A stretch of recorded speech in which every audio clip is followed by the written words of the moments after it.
Asthana sir, मैं आपके पास आ रही हूँ। मेजर जनरल अस्थाना जी हमारे साथ हैं।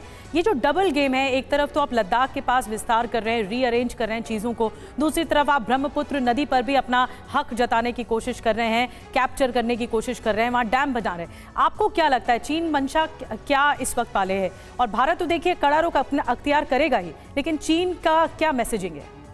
देखिए, चीन की विस्तारवादी नीति कहीं जाने वाली नहीं है, चाहे वो किसी भी हालत में या कोई भी संदेश दे जो डिसएंगेजमेंट एग्रीमेंट हुआ था उसके तहत। दूसरी बात यह है कि जहाँ तक डैम का सवाल है, इसमें दो तीन चीज़ें बिल्कुल क्लियर हैं। नुकसान भारत को होगा, उस डैम को स्ट्रेटेजिक तौर पर, सामरिक तौर पर इस्तेमाल किया जाएगा। ज़रूरत है कि जब भारत को ज़रूरत नहीं होगी पानी की तो पानी छोड़ा जा सकता है, और जब ज़्यादा ज़रूरत हो तो पानी रोका जा सकता है। ऐसी कैपेबिलिटी उस डैम में होगी। दूसरी चीज़ ये है कि चीन हालांकि ये कहता रहा है कि ये run of the mill project है और इससे भारत के पानी में कमी नहीं होगी, लेकिन ऐसी बात नहीं है। चीन का औसत पानी की जो अवेलेबिलिटी है, पर कैपिटा पानी की अवेलेबिलिटी चीन के जो नॉर्मल आदमी को है, वो ग्लोबल एवरेज से बहुत कम है। यानी कि चीन में पानी की कमी है, और उस कमी को पूरा करने के लिए चीन अलग अलग डैम बना के पानी डाइवर्ट करता है, और उन इलाकों में जहाँ पर उसके पास पानी की कमी है वहाँ पर वो पानी भेजता है। तो पानी रुकने के चांसेस हैं। उसने ऐसा ही मेकोंग रिवर प्रोजेक्ट के टाइम में भी बाकी के देश जो थे उनको कहा था, लेकिन उसको फॉलो नहीं किया और वहाँ पर सूखा पड़ गया था। तो जाहिर है कि अब बात आती है भारत के कितना सशक्त है।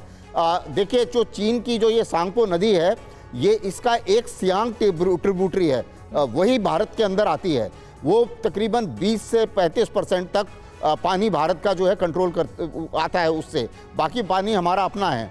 लेकिन अगर ये डैम बनता है तो अगर मान लो 15-20% भी पानी कम होता है तो उससे भी भारत को और बांग्लादेश को काफ़ी फ़र्क पड़ सकता है, क्योंकि लोअर राइपेरियन स्टेट हैं। तो उसका ये कहना कि इससे भारत को कोई नुकसान नहीं होगा, इसके ऊपर विश्वास करना ठीक नहीं रहेगा। ठीक है, विश्वास करना सही नहीं होगा, और ये चीन ने एक बार फिर से साबित भी कर दिया। सवाल यही है, क्या भविष्य के किसी युद्ध की तैयारी कर रहा है चीन? सबसे अहम सवाल तो ये, राजेश सर, आप इसे कैसे देखेंगे? क्या वाकई माना जाए कि चीन ने जो कुछ भी थोड़े बहुत पॉजिटिव स्टेप्स लिए, उसके पीछे कोई बड़ी प्रिपरेशन चल रही है? चाहे वो काउंटिंग की बात करें, चाहे फिर डैम के निर्माण की बात करें, निचले इलाकों में वाटर को कंट्रोल करने की जो ये कोशिश है, क्या किसी बड़ी स्ट्रैटेजी का हिस्सा आप इसे देखते हैं? देखिए, ये जो अभी थोड़ी सी बातचीत हुई है भारत और चीन के बीच में, ये मेरे हिसाब से चीन की तरफ से एक टैक्टिकल एडजस्टमेंट है।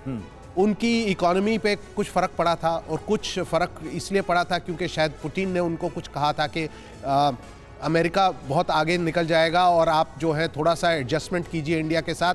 तो थोड़ा बहुत उन्होंने टैक्टिकल एडजस्टमेंट किया है, पर क्या हम उन पे विश्वास कर सकते हैं? कभी नहीं। जैसे जनरल साहब ने बताया कि मेकोंग रिवर पे भी उन्होंने बहुत बोला था कि हम कभी इसको रन ऑफ द मिल रखेंगे, ये वो। लेकिन कंबोडिया में जिस तरह से जब उनको पानी की ज़रूरत थी, जब उनकी राइस क्रॉप्स बिल्कुल सूख रही थी, तब उन्होंने बिल्कुल पानी नहीं छोड़ा, क्योंकि उस साल जो है बारिश कम हुई थी साउथ ईस्ट चाइना में, और पूरे साउथ ईस्ट एशिया में उस साल कमी हुई थी। तो इस तरह से जो उनके जो पुराने बिहेवियर हैं उनको देखते हुए जो ये स्ट्रैटेजी बना रहे हैं, ज़रूर उसमें इंडिया के ऊपर प्रेशर रखने का कि इंडिया की जो राइज है उसको किसी तरह से कंट्रोल किया जाए, नहीं तो ये स्ट्रेटेजिक राइवल हो जाएगा एशिया में। तो उसी स्ट्रेटेजी से ये चल रहे हैं, और इन पर कभी विश्वास नहीं किया जाता, क्योंकि इनके और हमारे इंटरेस्ट जो है वो अलाइंड नहीं है, और वो बिल्कुल ही एक हेगेमोनिस्टिक और रिविजनिस्ट पावर बन रहे हैं। तो मेरे हिसाब से चीन की जो स्ट्रेटजी है उसको हमें बारीकी से हमेशा देखना चाहिए, और बिल्कुल नज़र तीखी उन पे रहनी चाहिए। बिल्कुल, और पैनी नज़र होनी चाहिए। हर कदम फूंक फूंक कर भारत रख भी रहा है, कड़ा रुख अख्तियार भी कर लिया है, जवाब भी दे दिया है, लेकिन अब बड़ी बात ये होगी कि चीन क्या करेगा अगर भारत का रुख सख्त है तो।